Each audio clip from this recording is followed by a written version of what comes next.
So what the hell? Why go early? Why not just make to the last couple seconds? That was pretty fun. You know, people are watching, Bob. They said to give a good show. So I wanted to keep something exciting. Exactly. Well, when we were talking, you said you just ran one of your fastest half marathons. Yeah. So you knew the running was there.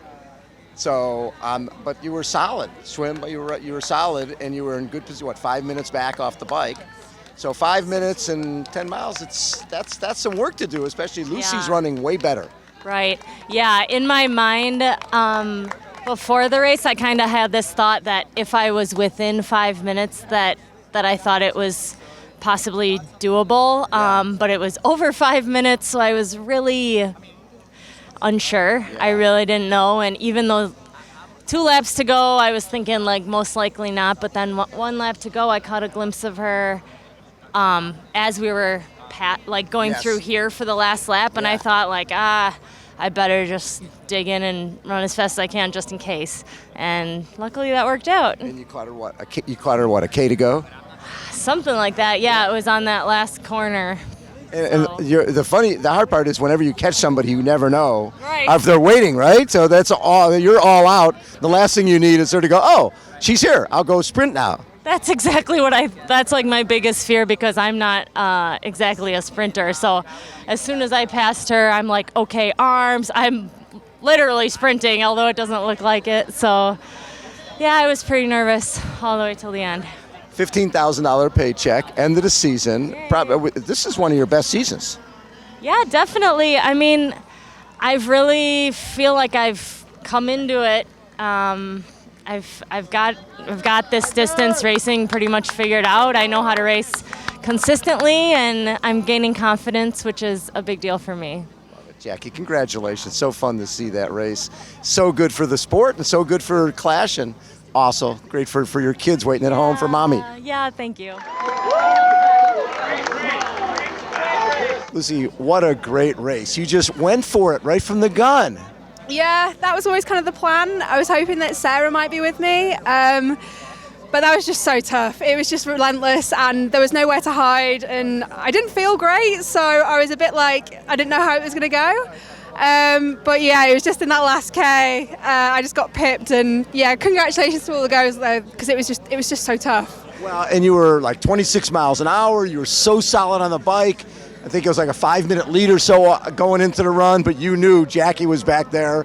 A lot of really good runners back there. So the fact that you were able to run after last year not really being able to, that had to feel good.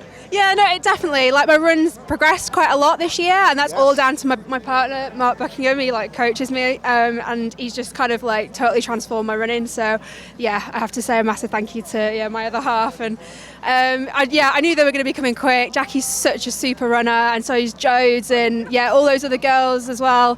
So I just tried to hold on, and I'm just super happy to end the season how I did, second here today at CLASH Daytona. And coming down, when did she finally catch you? It's just quarter mile to go? Literally, it was like less than a K. Oh. I know, it was like dagger in the heart, but Jackie deserved it. I meant, she raced fair, and, just congratulations to everyone.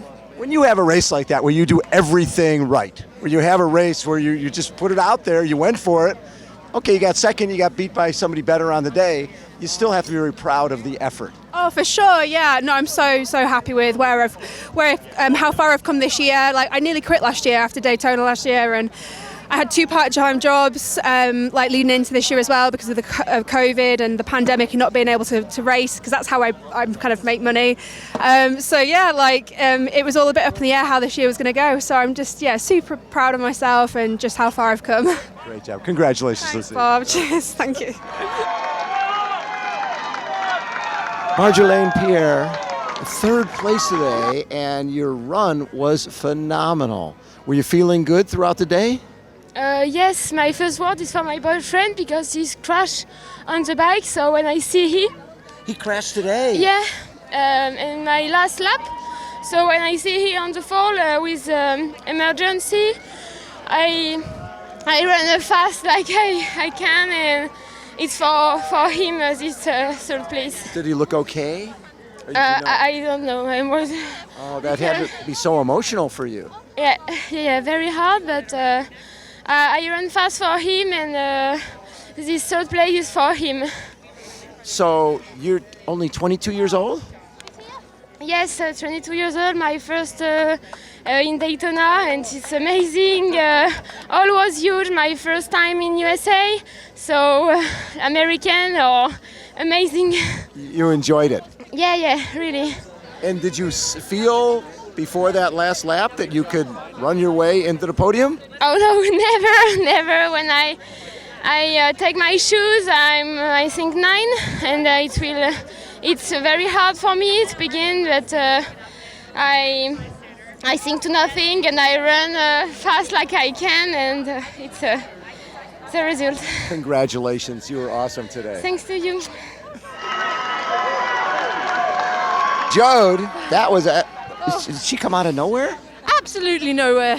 Like I knew that she was a speedy runner. I saw her results in Portugal. Yes. So I knew, but to be honest, it was like, it was totally split the whole race, and I'm just not strong enough to do that. Like, Wow, especially you haven't been able to race, right? no, and I haven't got the experience to go, okay, sit here, hold this.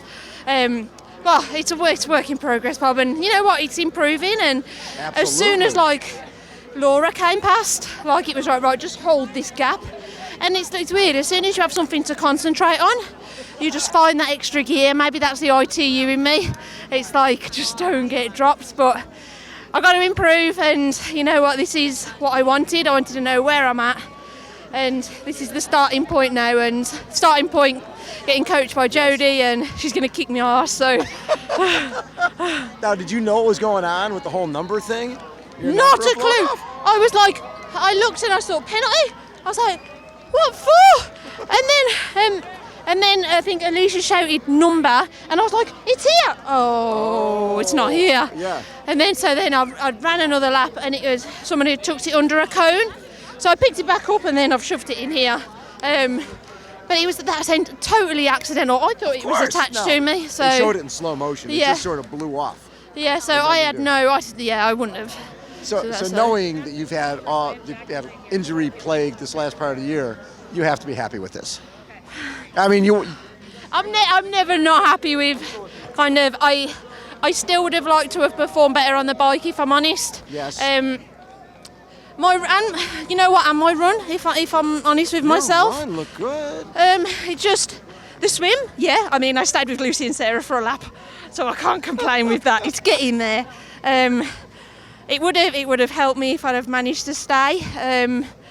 But yeah, it's learning. I'm going to learn from it. I'm going to work hard over the winter, and then come back in Miami and try and defend my title in Miami. I love it. Thank you, Jodie. Always such a pleasure. Thank you very much. Thank you.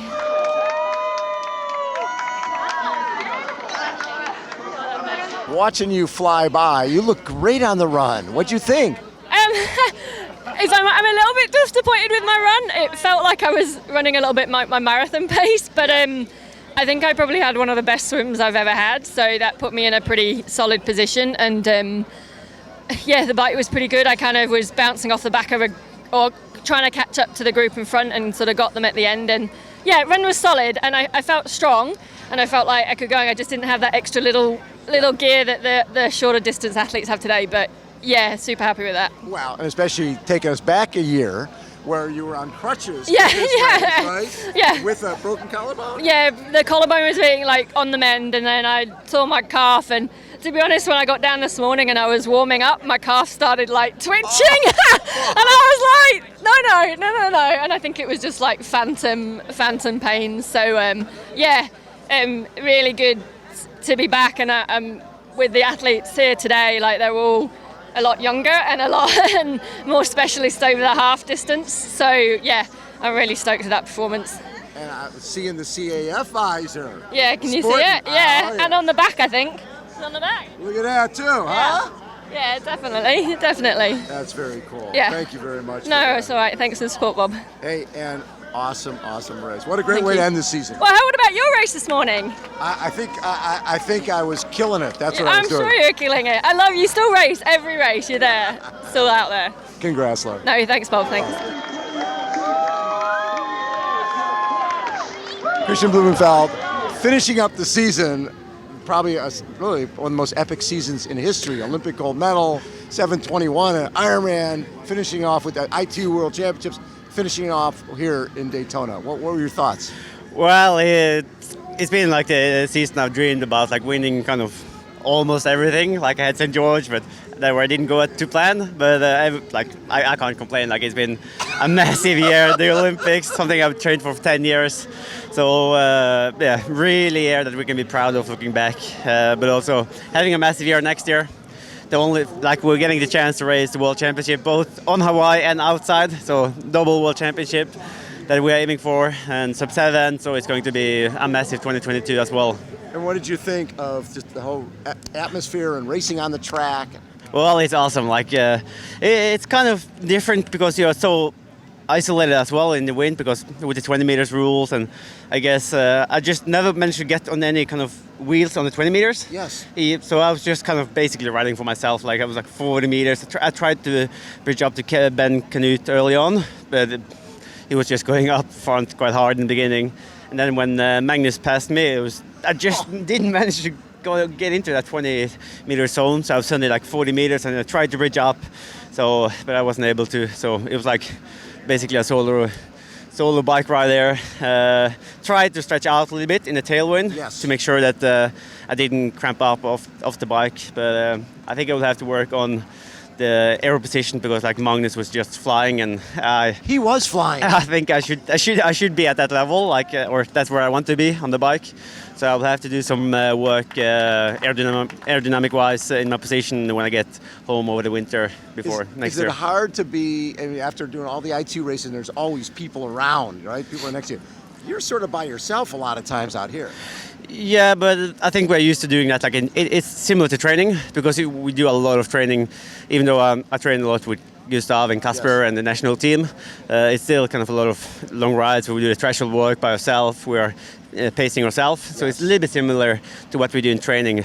So I would say, like you're just looking at the computer, looking at the power, looking at the torque efficiency and the cadence, and trying to keep on the numbers correct. So a little bit like a training session, just important one, and prize money on the line as well. So one of the things that impressed me the most about you is a lot of guys the day before, the night before, they're going to do a big race. This is a big race. You're here, this exact spot, signing every autograph for every little kid, because you were sort of that junior kid growing up, and I had heard kids talking at the race before it was, the Olympics in 2032. That's what I'm right. Yeah. So how important is that for you to be that role model for these kids? Well, it's inspiring to see the next generation coming up, and it's also cool that the CLASH Share is putting on the kids event the day before, so we get to see them, and they also get to see us racing the day after. So I think it's good bringing the sport forward for the future generation, and it's just inspiring to see and be able to take a part of. Love it. You're the best, Kristian. Thank you so much for what you bring to the sport. I love it. Thank you so much. Magnus, second place today after last year where you had to walk parts of this after being so far up. What are your thoughts? Yeah, it's definitely an improvement from last year, and it almost feels like a win for me when racing against Kristian. He's been unbeatable this year, so I'm just happy I made him work a little bit. a lot. He said when you went by on the bike, there was nothing he can do. But when he went by on the run, there wasn't much for you to do. No, I tried for like 10 seconds but he accelerated really hard when he overtook me on the run, so it was game over. So being so young, something has clicked. You're finishing your season first, third, first, second. You've got to feel confident that going into next year, you're doing the right stuff. Yeah, I mean, it has been a long season, and I feel like I've improved all the way through the year. So now I'm really happy to have a little break and then start building towards next year, which hopefully will be even better. Magnus, congratulations on an epic race and a great season. Thank you so much, Bob.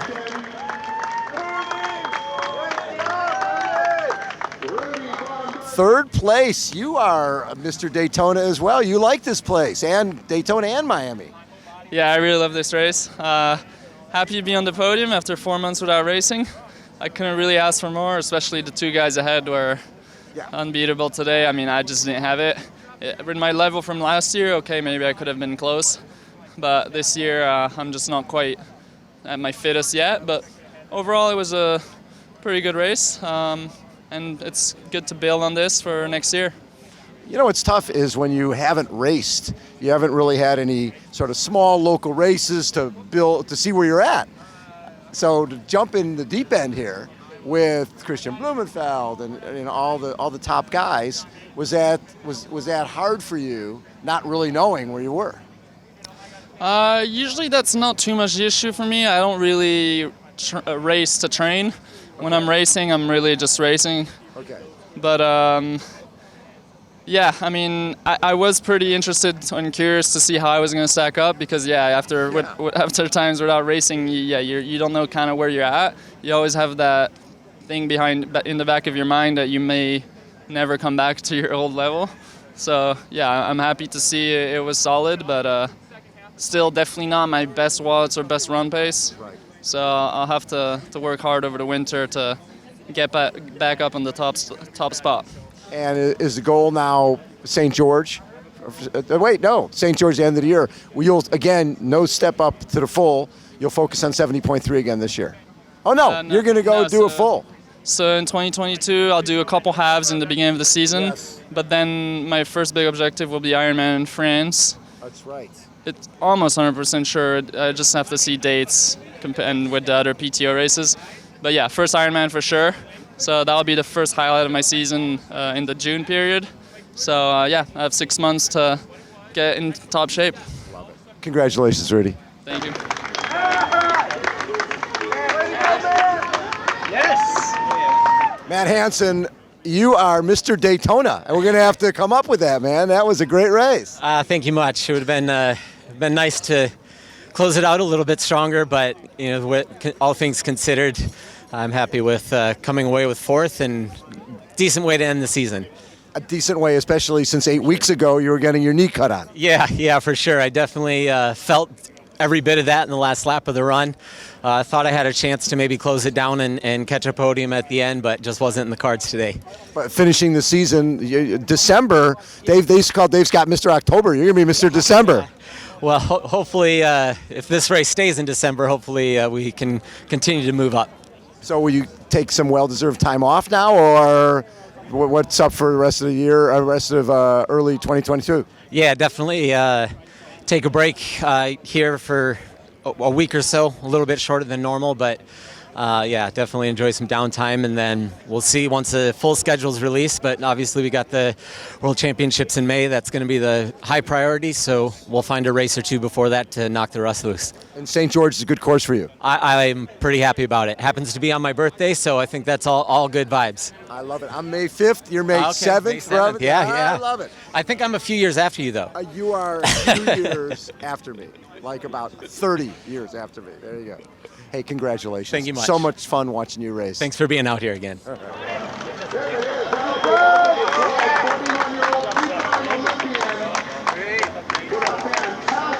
Brent, first of all, how good did it feel to be back racing again?